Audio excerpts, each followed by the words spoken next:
जावेद अहमद के घर पहुंची हुई पुलिस मास्टरमाइंड के घर पर आज बुलडोजर चलाएगी। थोड़ी देर में पीडी की टीम बुलडोजर लेके पहुंचेगी। करेली के जेके आशियाना मोहल्ले में जावेद का घर है, जहां पर देखिए टीम पहुंच चुकी है और थोड़ी देर बाद यहां पर पीडी की टीम जो है बुलडोजर लेकर पहुंचेगी। इस घर को ध्वस्त किया जाएगा।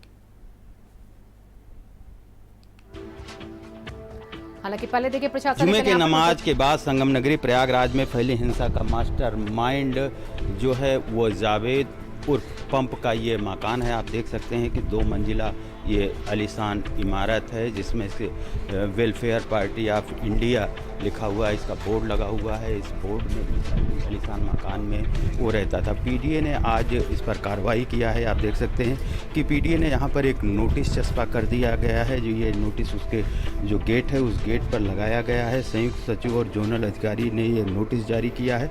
आज 11 बजे तक इस पूरे मकान को खाली कर देना है। उसके बाद यहाँ पर ध्वस्तीकरण की कार्रवाई जानी है। इस घर में हालांकि अब पूरी तरीके से मकान खाली कर दिया गया है। इस मकान में अब कोई नहीं है। ताला यहाँ पर अंदर से ये लॉक कर दिया गया है और अब इस पे 11 बजे के बाद अब पीडीए का बुलडोजर चलेगा। ये कहा जा रहा है कि यहाँ पर इस पूरे घटना में मास्टरमाइंड जावेद उस पंप ने ही यहाँ पर लोगों को इकट्ठा करके और भड़काया था। उसके बाद यहाँ पर पुलिस पर पथराव किए गए थे, पुलिस की गाड़ियाँ तोड़ी गई थी, उसमें आगजनी की गई थी। अब पुलिस एक्शन मोड में आ गई है।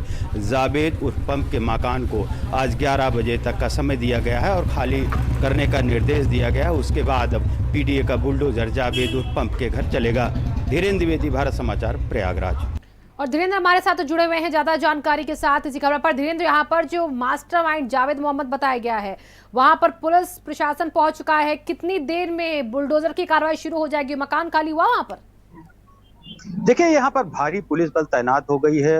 करेली जो थाना है वहां पर बुलडोजर पहुंच चुका है, पीडीए का दस्ता पहुंच चुका है और वहां पर भारी पुलिस बल है। इसके घरों के आसपास भी यहाँ पर सीओ सिटी के नेतृत्व में कई थानों की फोर्स आई है। महिला थाने की फोर्स यहाँ पर तैनात की गई है।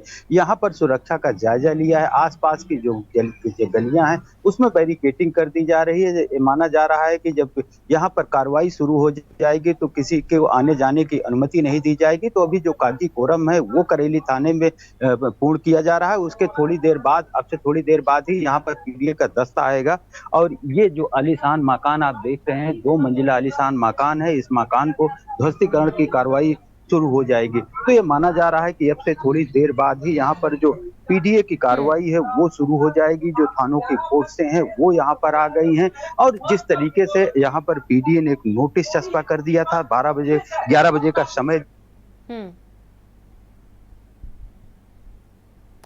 देखिए धीरेन्द्र वहां पर मौजूद हैं, जहां पर घर है जावेद मोहम्मद का। तस्वीर दिखा रहे हैं कि पुलिस फोर्स मौजूद वहां पर है। कुछ देर में पीडीए वहां पर पहुंचेगा। बुलडोजर से यहां पर 2 मंजिला जो मकान बना हुआ है, मास्टरमाइंड प्रयागराज के पत्थरबाजों के पीछे जिसकी पूरी साजिश थी, उसके मकान को ध्वस्त किया जाएगा यहाँ पर। और इसी के बाद यहाँ पर देखिए वो तस्वीर उस घर की, जिसको अभी थोड़ी देर बाद ध्वस्त करने का काम जो है वो पीडीए की तरफ से शुरू हो जाएगा।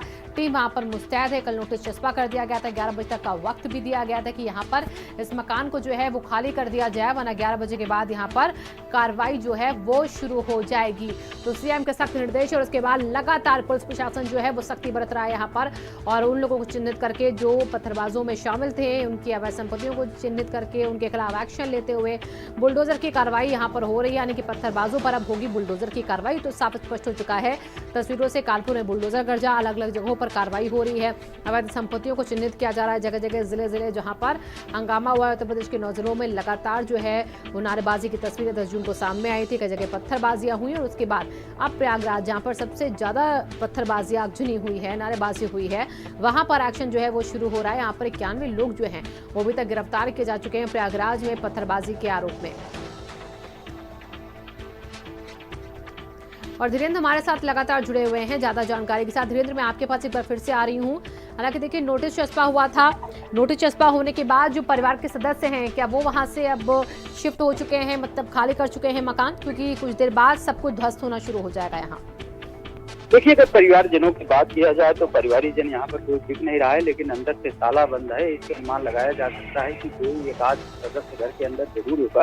लेकिन अब से थोड़ी देर पहले ही यहाँ पर एक इनके जो पंप जो संचालित करते हैं उसका एक मैकेनिक आया हुआ था। काफी देर तक उसने बेल बजाई थी, लेकिन घर के अंदर से कोई नहीं निकला। लेकिन घर के जो मुख्य गेट है उसके बाहर अंदर से ताला लगा हुआ है। ये आशंका जताई जा रही है कि घर के अंदर कोई न कोई जरूर होगा, लेकिन पूरी तरीके से सुनसान घर नजर आ रहा है। अभी अगर सामानों की बात किया जाए तो घर में जो एसी लगा हुआ है, जो बरामदे में इनके चेयर्स रखी गई हैं, वो सब एटीट्यूड वहां पर रखी गई हैं। तो ऐसा अनुमान लगाया जा रहा है कि घर का अभी पूरा सामान भी नहीं निकला है और घर के सदस्य भी यहाँ नहीं है। तो जिस तरीके से पीडीए ने इनको 11 बजे तक सामान हटाने के लिए नोटिस जारी किया था, अब पीडीए का दस्ता भी पहुंच चुका है करेली थाने। पूरी तैयारी हो गई है। जो अभी फोरम है वो थाने से पूरा करके आसपास के जो गलियां हैं वहां पर बैरिकेडिंग की जा रही है। पुलिस फोर्स डिप्लॉय कर दी गई है। बड़ी तादाद में करेली थाने में फोर्स वहां पर एकत्रित कर दी गई है। बुलडोजर वहां आके खड़ा हो गया है। तो ऐसा अनुमान लगाया जा सकता है जब तक बुलडोजर चलेगा तब तक वो रास्ता जहां पर ये घर है उसके आसपास ब्लॉकेज रहेगा। धीरेन्द्र, जब तक कार्रवाई होगी तब तक रास्तों को रोक के रखा जाएगा जहां पर घर है उसके आसपास की जगहों को। जी बिल्कुल, चूंकि जो मुख्य मार्ग है उस मार्ग से अंदर करीब 150 मीटर अंदर जाके गली में जो जावेद मोहम्मद पंप उनका जो आवास है वो चूंकि मुख्य मार्ग से 150 मीटर के अंदर में है। तो जो गलियां हैं आसपास की जो गलियां हैं उन सब गलियों के आसपास बैरिकेडिंग कर दी गई है। जो सुरक्षा के जवान हैं उनको तैनात कर दिया गया है। कार्रवाई के दौरान यहाँ पर किसी भी आने जाने की अनुमति नहीं दी जाएगी, इसलिए बैरिकेडिंग कर दी गई है। 1 घंटा पहले यहाँ पर सीओ सिटी के नेतृत्व में 3 थानों की फोर्स पहुंची थी। आसपास सुरक्षा का जायजा लिया था, कहां पे फोर्स को डिप्लॉय कराना है उसका जायजा लिया था। और आसपास के घरों के छतों पर भी वहां पर पुलिस के जवान तैनात करने की पूरी प्लानिंग कर ली गई है। तो अब से थोड़ी देर बाद ही जो करेली थाने से फोर्स ठीक है, नजर बना के रखिएगा धीरेन्द्र। बहुत बहुत शुक्रिया आपका फिलहाल तमाम जानकारियों के लिए। और लखनऊ की खबर है, विवेकानंद अस्पताल की